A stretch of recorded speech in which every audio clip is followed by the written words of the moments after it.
नमस्कार, राधे कृष्णा दोस्तों। आप सभी का स्वागत है मेरे यूट्यूब चैनल प्रभु भक्ति में। और रोज़ की तरह आज हम फिर से उपस्थित हैं एक बहुत ही अच्छी जानकारी और एक बहुत ही सुंदर सी कथा के साथ। जी हाँ, तो इस समय हम बात कर रहे हैं नवरात्रि के बारे में। तो आज नवरात्रि का तीसरा दिन पड़ेगा और नवरात्रि के तीसरे दिन माता की पूजा कैसे करनी है, कौन सी माता की पूजा करनी है और भोग क्या माँ को लगाना है और क्या महत्व है और कौन सी कथा है, ये सब कुछ जानेंगे हम इस वीडियो में विस्तार से। तो वीडियो में अंत तक बने रहिएगा और वीडियो में अगर आप चैनल पे नए हैं तो चैनल को सब्सक्राइब जरूर कर दीजिएगा ताकि आगे के भी दिनों में आपको ऐसी जानकारियाँ मिलती रहें। तो जय माता दी, नवरात्र की हार्दिक शुभकामनाएं। तो चलिए वीडियो को शुरू करते हैं। नवरात्रि के पावन पर्व में माँ दुर्गा के 9 स्वरूपों की पूजा की जाती है। नवरात्रि के तीसरे दिन माँ चंद्रघंटा की पूजा की जाती है। देवी भागवत पुराण के अनुसार माँ दुर्गा का यह रूप शांति और समृद्धि प्रदान करने वाला माना गया है। ऐसी मान्यता है कि चंद्रघंटा देवी की पूजा करने से आपके तेज और प्रताप में वृद्धि होती है। देवी का यह रूप आत्मविश्वास में वृद्धि प्रदान करने वाला माना गया है। नवरात्रि का तीसरा दिन चंद्रघंटा माता को समर्पित है और माता का नाम चंद्रघंटा क्यों पड़ा, इसके बारे में भी हम लोग बात करेंगे। आइए जानते हैं पहले कि माता का स्वरूप कैसा है। माँ दुर्गा का यह रूप बहुत ही सुंदर, मोहक और अलौकिक है। माँ चंद्रघंटा का यह रूप परम शांतिदायक और कल्याणकारी माना गया है। चंद्र के समान माँ के इस रूप से दिव्य सुगंधियों और दिव्य ध्वनियों का आभास होता है। उनके गले में सफ़ेद फूलों की माला है और सिर पर रत्न जड़ित मुकुट शोभामान है। माँ चंद्रघंटा बाघ की सवारी करती हैं। इनके माथे पर अर्धचंद्र है। माँ के 10 हाथ है। इनके हाथों में खड्ग, अस्त्र, शस्त्र और कमंडल विराजमान। देवी माँ के माथे पर घंटे के आकार का अर्धचंद्र सुशोभित होने के कारण ही इन्हें चंद्रघंटा के नाम से जाना जाता है। माँ का शरीर सोने के समान चमकीला है। तो ये तो बात हो गई कि माता का स्वरूप कितना है, कितना सुंदर माता का स्वरूप है।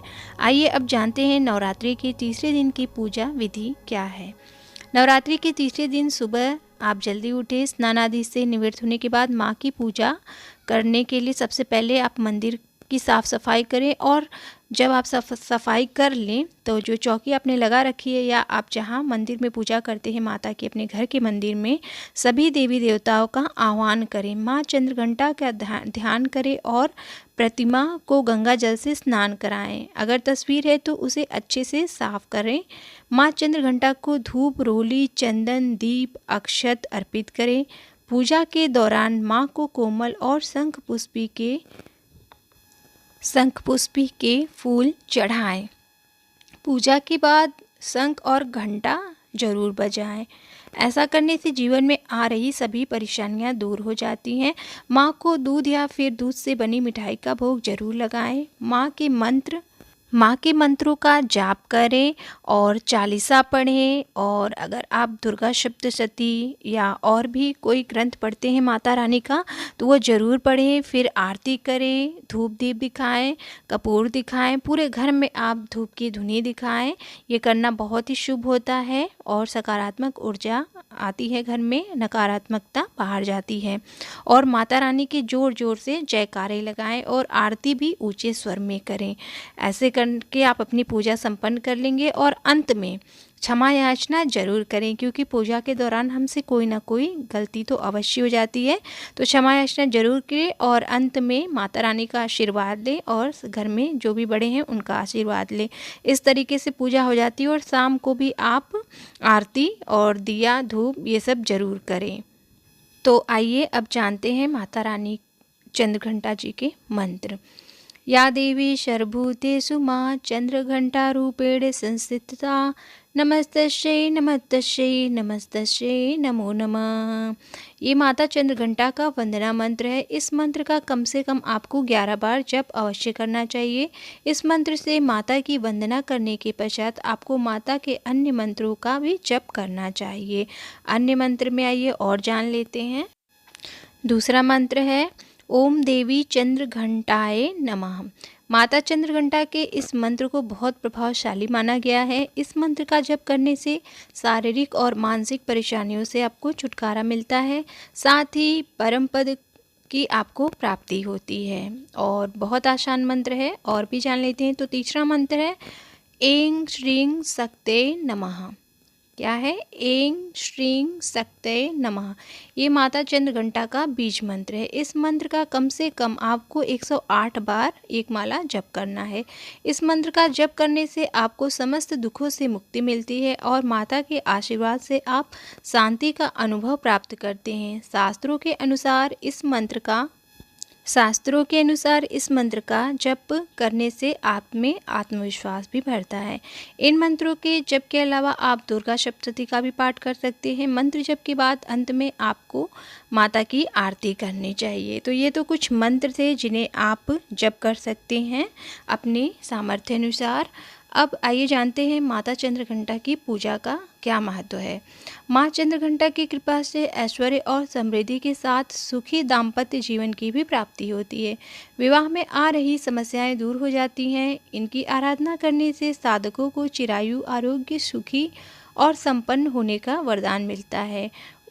उनके मुख, नेत्र तथा संपूर्ण काया में कांति वृद्धि होती है और स्वर में दिव्य अलौकिक माधुर्य का समावेश होता है। तो ये तो हो गई पूजा से संबंधित जानकारियाँ और माता चंद्रघंटा की स्वरूप कैसा है और माता अपना आशीर्वाद भक्तों पर कैसे देती हैं, और ये माता के बारे में जानकारी थी कुछ। आई होप आपको पसंद आई होगी। अब आइए हम लोग जान लेते हैं जो माता चंद्रघंटा से संबंधित कथा है, वो बहुत ही सुंदर कथा है। तो देर नहीं करते हैं। माता रानी की जय। प्रचलित कथा के अनुसार माता दुर्गा ने माँ चंद्रघंटा का अवतार तब लिया था जब दैत्यों का आतंक बढ़ने लगा था। उस समय महिषासुर का भयंकर युद्ध देवताओं से चल रहा था। महिषासुर देवराज इंद्र का सिंहासन प्राप्त करना चाहता था। वह स्वर्गलोक पर राज करने की इच्छा पूरी करने के लिए यह युद्ध कर रहा था। जब देवताओं को उसकी इस इच्छा का पता चला तो वे परेशान हो गए और भगवान ब्रह्मा, विष्णु और महेश के सामने पहुँचे। ब्रह्मा, विष्णु और महेश ने देवताओं की बात सुनी, क्रोध प्रकट किया और क्रोध आने पर उन तीनों के मुख से एक ऊर्जा निकली। उस ऊर्जा से एक दैवी शक्ति देवी अवतरित हुई। उस देवी को भगवान शंकर ने अपना त्रिशूल, भगवान विष्णु ने अपना चक्र और इंद्र ने अपना घंटा, सूर्य ने अपना तेज और तलवार और सिंह प्रदान किया। इसके बाद माँ चंद्रघंटा ने महिषासुर का वध करके देवताओं की रक्षा की। तो इस तरीके से माँ चंद्रघंटा की उत्पत्ति हुई थी ब्रह्मा, विष्णु, महेश की ऊर्जा से। तो ये कहानी थी माता चंद्रघंटा की उत्पत्ति से संबंधित। आई होप आपको पसंद आई होगी। और आज की जानकारी आपको कैसे लगी, और सभी को नवरात्र की हार्दिक शुभकामनाएं फिर से एक बार। और मेरे चैनल पे नए हैं तो चैनल को सब्सक्राइब, लाइक, शेयर जरूर करिएगा। मिलते हैं हम नेक्स्ट वीडियो में और भी जानकारी के साथ और भी बढ़िया सी कथा के साथ। तब तक के लिए राधे राधे।